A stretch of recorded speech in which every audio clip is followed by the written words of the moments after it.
आणि आता मंत्रिमंडळ विस्तारासंदर्भातली सर्वात मोठी बातमी समोर आलेली आहे।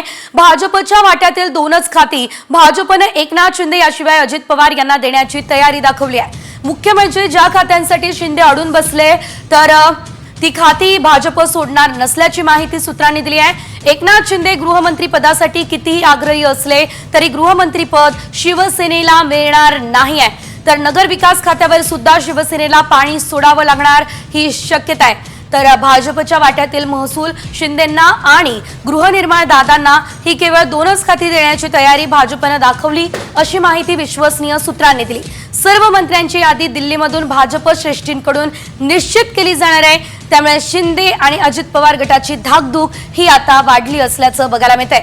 त्यामुळे ही अतिशय मोठी बातमी सध्या समोर आलेली आहे। भाजप, शिंदेसेना आणि अजित पवार यांच्या राष्ट्रवादीला कुठली खाती मिळू शकतात बघूयात ग्राफिक्स मध्ये। आपण बघतोय नगर विकास आणि गृह खातं भाजपकडे राहू शकतं।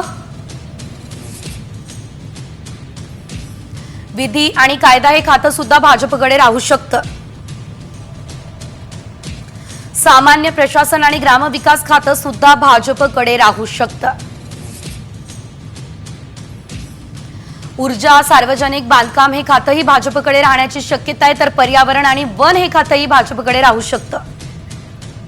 शिंदेंकडे कोणती खाती राहू शकतात ते सुद्धा आपण बघूयात। यामध्ये महसूल खातं, सार्वजनिक बांधकाम आणि उपक्रम, कामगार, शालेय शिक्षण ही खाती शिंदेंकडे राहू शकतात। शिवाय सार्वजनिक आणि आरोग्य ही खाती देखील शिंदेंकडे राहण्याची शक्यता आहे। राज्य उत्पादन शुल्क आणि परिवहन खातं सुद्धा एकनाथ शिंदे यांच्याकडेच राहण्याची शक्यता आहे। मोठी बातमी आपण बघतोय। पाणी पुरवठा आणि स्वच्छता खातं सुद्धा एकनाथ शिंदे यांच्या वाट्याला येण्याची शक्यता आहे। मात्र अजितदादांना वित्त व नियोजन शिवाय गृहनिर्माण हे खातं मिळू शकतं।